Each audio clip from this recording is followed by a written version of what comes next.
Hello,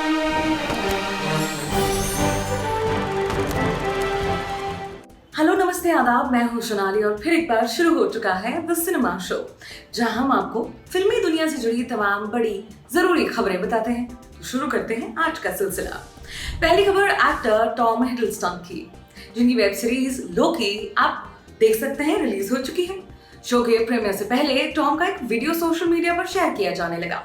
video में Tom एक game खेलते दिख रहे हैं जिसमें उन्हें कुछ शब्द दिए जाते हैं। उसे सुनकर दिमाग में सबसे पहले जो भी ख्याल आए बस झट से कह देना होता है। ठीक वैसा ही गेम जैसा कुछ कुछ होता है में बेबी अंजलि खेलती हैं पापा राहुल के साथ। हाँ, तो इस गेम में टॉम को लोकी, थॉर, इंडिया, बॉलीवुड और हल्क जैसे शब्द दिए जाते हैं। इंडिया और बॉलीवुड शब्द पर टॉम सिर्फ एक नाम लेते हैं और वो नाम है शाहरुख खान का।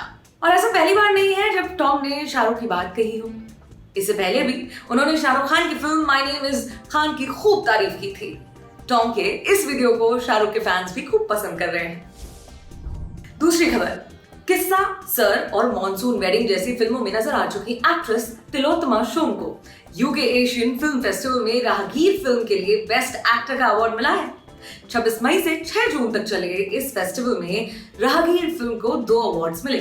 बेस्ट एक्टर के साथ बेस्ट डायरेक्टर का अवार्ड गौतम घोष को दिया गया। इस बात को खुद तिलोत्तमा ने कंफर्म किया। ट्विटर पर पोस्ट करते हुए उन्होंने लिखा, मैं खुद को खुश नसीब समझती हूँ कि मैंने वंडरफुल डायरेक्टर गौतम घोष और को स्टार आदिल हुसैन, नीरज काबी के साथ काम किया। Thank you UK film festival हमारी फिल्म को ये अवार्ड देने के लिए।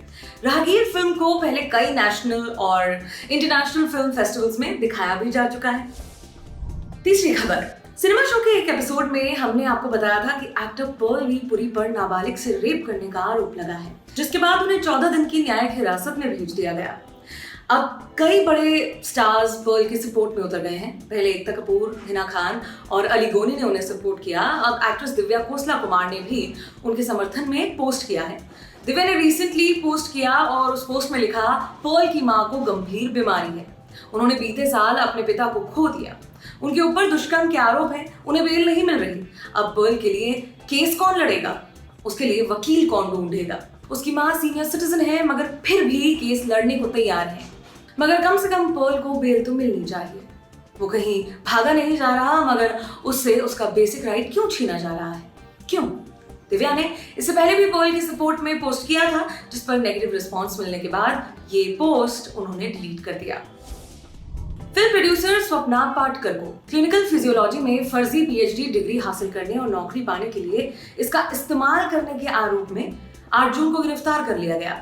स्वप्ना को मराठी फिल्म बालकडू के लिए जाना जाता है, जो शिवसेना के संस्थापक बाल ठाकरे जी की बायोपिक है। पुलिस का कहना है कि इस फर्जी डिग्री से स्वप्ना को एक अस्पताल में नौकरी मिल गई थी, जहां वो मानसिक स्वास्थ्य संबंधी समस्याओं वाले लोगों का इलाज भी करती थी। फिलहाल पुलिस इस पूरे मामले की जांच में जुट गई है। मॉडल और खुद को स्पिरिचुअल गुरु घोषित कर चुके सोफिया हयात ने सलमान खान से पंगा ले लिया है। उन्होंने अपने सोशल मीडिया पर सलमान खान और उनकी फिल्म राधे की जमकर बुराई करी है। सोफिया ने लिखा है, सलमान ने एक बार फिर फिल्म रिलीज करने के लिए वही पुरानी ट्रिक अपनाई है। उन्होंने ईद पर फिल्म रिलीज की ताकि धार्मिक त्योहार को प्रमोशन के तौर पर इस्तेमाल किया जा सके। उन्होंने पुरानी घिसी पिटी स्टोरी लाइन और लुक्स का भी इस्तेमाल किया है। राधे का ट्रेलर देखकर मैंने सोचा कि ये सब तो मैं पहले ही देख चुकी हूँ। उनकी ऑडियंस अब काफी समझदार हो गई है और वही पुरानी घिसी पिटी कहानियां देखकर परेशान भी हो चुकी है। सोफिया ने अपने पोस्ट में सलमान पर यह भी आरोप लगाया है कि वो हमेशा अपनी उम्र से काफी कम उम्र की लड़कियों के साथ काम करते हैं। सोफिया ने सलमान पर सवाल उठाते हुए कहा कि आखिर वो अपने ऑपोजिट अपनी उम्र की किसी एक्ट्रेस को कास्ट क्यों नहीं करते। राधे में सलमान खान के ऑपोजिट विलन के रूप में रणदीप हुड्डा को पूरी तरह बर्बाद कर दिया गया है। सलमान से पंगा लेकर बीते दिनों केआरके के साथ जो कुछ भी हुआ वो पब्लिक के सामने है। सोफिया को सलमान खान क्या जवाब देते हैं ये तो बिल्कुल वक्त ही बता पाएगा। अगली खबर पंजाबी सिंगर जैज़ी बी की, जिनके ट्विटर अकाउंट को ब्लॉक कर दिया गया है। उनके अकाउंट को सिर्फ इंडिया के यूजर्स के लिए ही ब्लॉक किया गया है। यूजर्स चाहें तो गैर भारतीय आईपी एड्रेस से जाकर उनका अकाउंट देख सकते हैं। रिपोर्ट्स के मुताबिक ट्विटर के पास 6 जून को 4 अकाउंट्स की लिस्ट भेजी गई थी, जिन पर एक्शन लेते हुए ट्विटर इंडिया ने वो अकाउंट्स को बैन कर दिया है। वैसे जैज़ी बी के अकाउंट पर ऐसा एक्शन क्यों लिया गया, इसकी अभी कोई भी इंफॉर्मेशन नहीं मिली है। लेकिन जैजी लगातार किसान आंदोलन के समर्थन में ट्वीट कर रहे थे। जैजी ने अपने इंस्टाग्राम पर ट्विटर अकाउंट की फोटो शेयर करते हुए लिखा, मैं हमेशा लोगों के अधिकार के लिए खड़ा रहूंगा। कुछ दिन पहले भी ट्विटर इंडिया ने एक्शन लेते हुए कई ट्विटर अकाउंट्स को ब्लॉक कर दिया था। सरकार का कहना था कि ये सभी अकाउंट्स किसान आंदोलन को लेकर गलत जानकारियां फैला रहे थे। टीवी का most popular the Kapil Sharma show जो कई महीनों से ऑफ एयर है, शो कब शुरू होगा, इस बार क्या कुछ खास होगा और सबसे जरूरी कि क्या डॉक्टर मशहूर गुलाटी यानी कि सुनील ग्रोवर वापस शो का हिस्सा बनेंगे, इन सभी बातों पर अटकलें लगाई जा रही हैं। ऐसे में सुनील ग्रोवर ने खुद बता दिया है कि वो शो पर वापसी करेंगे या नहीं। टाइम्स नाउ डिजिटल को दिए अपने इंटरव्यू में सुनील ने कपिल के साथ काम करने की बात पर कहा है, कोई ऐसी प्लानिंग नहीं है कि हम साथ काम करें, लेकिन हाँ, आने वाले समय के बारे में मैं बता नहीं सकता। अगर परिस्थितियां वैसी हुई, अगर कोई प्रोजेक्ट ऐसा आया जिसमें हम दोनों को साथ काम करना पड़ा तो देखते हैं, लेट्स होप, मगर फिलहाल ऐसा कोई प्लान नहीं है। साल 2017 में खबरें आई थी कि सुनील और कपिल के बीच में मनमुटाव हो गया है। वैसे दोनों ने ही कभी इस बात को कंफर्म नहीं किया। जब सुनील ग्रोवर ने कपिल शर्मा शो छोड़ा था, उस वक्त कपिल ने ट्विटर पर पब्लिकली उनसे माफी भी मांगी थी। इसी के बाद दोनों कई पब्लिक इवेंट्स और अवार्ड्स नाइट्स में साथ दिखे। ट्विटर पर भी एक दूसरे के काम को अप्रिशिएट किया करते हैं, मगर दोबारा एक दूसरे के साथ काम नहीं किया। फिलहाल सुनील की नई वेब सीरीज आ रही है जिसका नाम है सनफ्लावर, जिसे 11 जून से ZEE5 पर देखा जा सकता है। कंगना रनौत कई दिनों से चर्चा में है। ट्विटर अकाउंट बंद होने के बाद अब वो इंस्टाग्राम पर अपने सुविचार शेयर करती रहती हैं। कंगना ने कल एक पोस्ट किया जिसमें दावा किया कि वो देश की सबसे ज्यादा टैक्स भरने वाली एक्ट्रेस है, मगर पिछले साल वो अपना आधा टैक्स नहीं भर पाई क्योंकि उनके पास काम नहीं था। कंगना ने इस पोस्ट पर लिखा, मैं हाईएस्ट टैक्स स्लैब में आती हूँ, मैं अपनी इनकम का 45% टैक्स देती हूँ, जबकि मैं हाईएस्ट टैक्स देने वाली एक्ट्रेस हूँ, लेकिन काम न होने के कारण मैं पिछले साल का आधा टैक्स नहीं दे पाई थी।